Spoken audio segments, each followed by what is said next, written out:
8 years ago I started my own lab at Harvard Medical School, and when you start a lab there's very little funding and it's very hard to get the first government grant.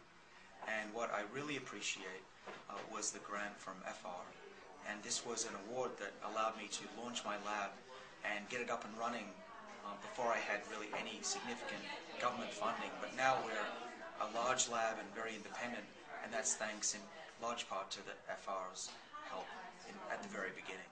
So at Harvard I run a lab and we're studying genes called longevity genes, and we're studying a particular group of genes called sirtuins, and we believe that these genes could be very beneficial in treating diseases of aging, all the way from cataracts to osteoporosis, cancer, and even Alzheimer's disease.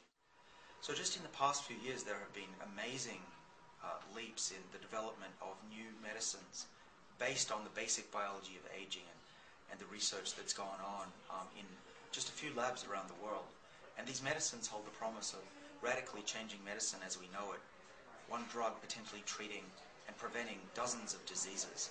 And just in the next few years we're going to see that progress and hopefully some new medicines on the market that the consumers can even take and experience the benefits of this research. Over the last few years we've made really great strides in understanding the basic biology of aging, but we still have a long way to go, and there's a lot of discovery we can make. But even with the little that we do know, now the challenge is to translate those discoveries into radical new medicines that can treat broadly very different diseases. So imagine you take a pill to prevent your osteoporosis, but it also prevents and even treats cardiovascular disease and Alzheimer's.